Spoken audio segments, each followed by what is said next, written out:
Hi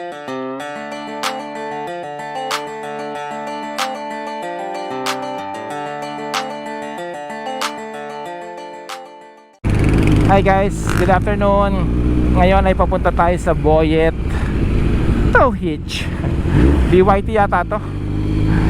Sa parang lang to sa Marikina. Nagpagawa kasi kami ng tow hitch para doon sa Starex. And matagal na actually. February pa namin pinagawa or baka nabenta na sa iba yung tow hitch. So ito yung sa parang. Dati siya actually sa Hitch Pro. Ngayon meron na siyang sariling shop sa parang. So titignan natin at sabihin natin papadala pa natin. Busy kasi kami, hindi namin nakapadala yung Starex. So install pa rin naman namin yung tow hitch. Ay bomba. Ano sumigaw? Okay na? Bomba. Ang dami sumisigaw ng bomba. Wala tayong lakad na walang sumisigaw ng bomba. Okay, bomba, maganda ba sa makina yun guys? Nakaka-damage ba yung bomba? Or ito yung pagre-rev at high RPM when the bike is stationary? Or yung nakatigil, no? Iba naman yung lumalakad. Yung ganito, kasi lumalakad naman, no? Tsaka mahina lang naman yung bomba. Pero yung nire-rev yung bike stationary, meron kasi dito natandaan ko bago mag New Year last year, merong event, I think this is Intay Tire or Kainta, palakasan yata ng rev yung mga motor. So habang nakatigil, binobomba nila yung mga motor, nire-rev nila at high RPM, no? So magbabagong taon kaya palakasan. Then meron pa yung mga naka-titanium exhaust, naka-titanium pipe. Usually yung iba nire-rev nila yun ang nire-rev hanggang sa magbagay yung exhaust pipe, yung headers, and maging blue kasi nga titanium. Okay, so naka-stationary yung bike, nire-rev nila at very high RPM hanggang doon sa red line na, or nare-reach na nila yung red line para lang ma-rev. Nawang tanong guys, masama ba ito? Nakaka-damage ba ng engine ito? Or okay lang ibombahin? Kasi naka-design naman yung motor pang bomba. Of course, ang sagot ay no. It's not good for your engine. Ang pagbobomba or revving at high RPM when your bike is stationary is bad for your engine. So masama ito sa makina natin. Masama ito sa makina ng motor, no? Ganoon din sa kotse actually. So lahat ng engine, kasi ang engine ay naka-design para magkaroon ng load. So dapat meron siyang resistance, may load. So number 1, bakit masama ito? Yun nga ang number 1, lack of load, no? Kasi naka-design ng engine tumakbo para merong gulong or para nakakabit sa gulong, no? Hindi siya naka-design para i-rev ng i-rev para pampaingay lang. Okay. Number 2 is inadequate cooling, no?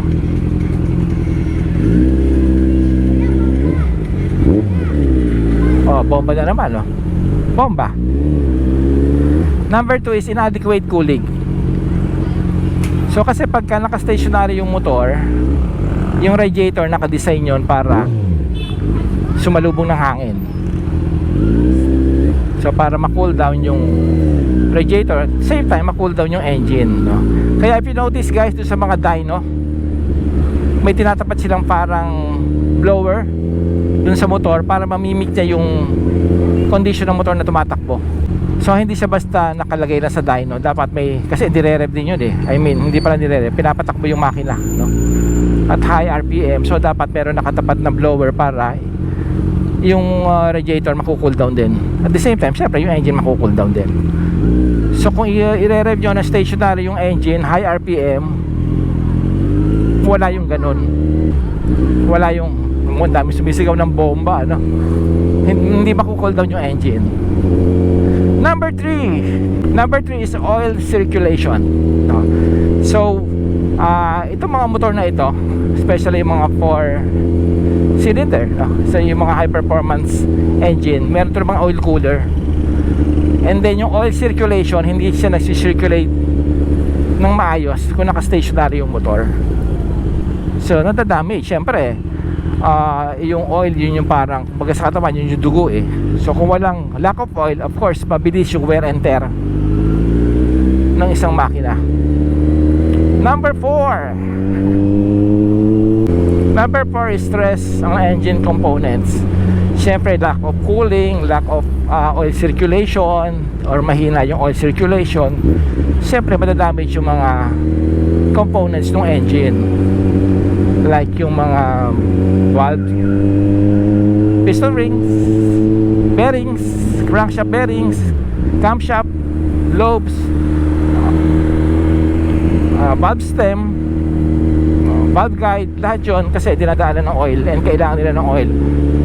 So kung walang tamang oil circulation and cooling system, alam nyo kasi guys, ang mga bakal kapag mainit, nag-expand sila, so lumalaki. So kailangan meron ng tamang temperature ang makina to perform adequately, no? Hindi siya basta tama na yung ganong init, kahit init-init or malamig, meron siyang temperature na kailangan. Number 5 is it will cause exhaust system damage. So just like yung mga internal components ng mga engine, kahit yung exhaust ay madadamage din. Yung mga pipes, okay, just like the engine components, kapag nag-overheat, madadamage din yung mga catalytic converters, other exhaust components. So bibilis ang buhay nung engine nyo. Okay, so hindi advisable. Okay lang kung ire-rev nyo ng mild lang, no? Pero yung talagang sinasagay nyo, especially kung aabot kayo ng red line, i-stay nyo sa red line. Alam nyo guys, kasi yung if you notice, di ba, yung mga RPM, mga tachometer, meron siyang red line. Ito, ang red line ay 11,000. So red line na siya ng 11, 12, 13. So ibig sabihin max yun ng kanyang revolution. So hindi nyo dapat siya sinasagad ng ganon. Hindi naman yan design dyan para pagandahin yung tachometer. Pwede kayong pupunta dyan actually, pero sandali lang, kasi po pwede nga magkaroon ng valve float, yung diniscuss natin doon sa isang vlog natin, yung valve float. So pag nagkaroon ng valve float, pwedeng naka-open pa both intake and exhaust valve, pero nasa taas na yung piston, nasa TDC na, nasa top dead center. In that case, pwedeng hatawin ng piston or abutin ng piston yung valve. So if that happens, pwedeng ma-bend yung valve stem, or worse, tumabog yung piston kasi sa sobrang bilis ng ikot. So ito yung ina-avoid doon sa diniscuss natin last vlog na desmodromic valve system. Naiwasan doon yung valve float, kaya nakaka-rev sila even up to 15,000. Yung iba pa nga yata hanggang 18,000 RPM kaya nilang mag-rev nung ganun. So dito na tayo sa parang guys. So guys, yun yung mga 5 reasons bakit masamang i-rev at high RPM ang mga engine, ang mga motorcycle engine, any type of engine, any kind of engine, no? Again, hindi siya kasi naka-design para i-rev at high RPM.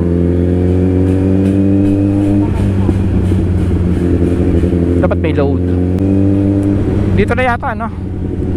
Dito na yata si Boyet. Kaya kami nagpapagawa ng tow hitch guys, ay lalagyan namin ng bike rack kasi may plano kami mag long ride. Kaya lang since natigil kami dapat nakaschedule yun ng June eh. Since natigil kami, baka matagal yung aming long ride ng bike. So plano namin mag-bike and then one way lang, no? Pabalik ay sasakay na namin dun sa bike rack na isasakay dun sa Starex na nakasakay sa tow hitch. I mean yung nakasakay dun sa likod, kaya may nilalagyan ng tow hitch. Bike rack yata tawag doon, nilalagay sa likod sa bike rack na nakalagay sa tow hitch. Kaya kami nagpapagawa ng receiver na tow hitch. So ito na yung parang, ito yung NGI.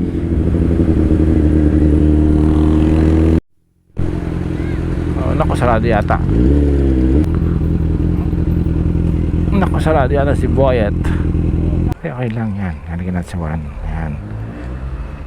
Okay. Yun. So, katukin mo nga si Boyet. Baba ako. Sige. Dito ka kakatok. May aso dyan eh. Layo-layo ka ha. Layo. Baka mo basta ano ha. Layo ka ha. Saan yung aso? Oo. Dito ka lang katok. Busy kami. Pero nandyan pa. Okay pa. Baka this week. Oo. Ha? Baka binenta mo na eh. Pero nandyan pa. Sige. Busy. Nag-sit na lang po. Busy lang eh. Thank you.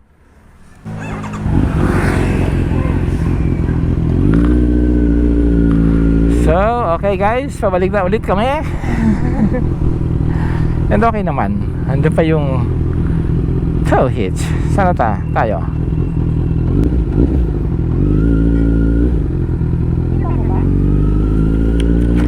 Siguro.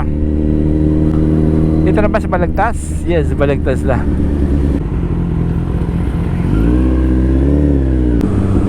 May backfire pa rin to. Mahina nga lang, hindi nga lang ganon. Banza. Okay, adita.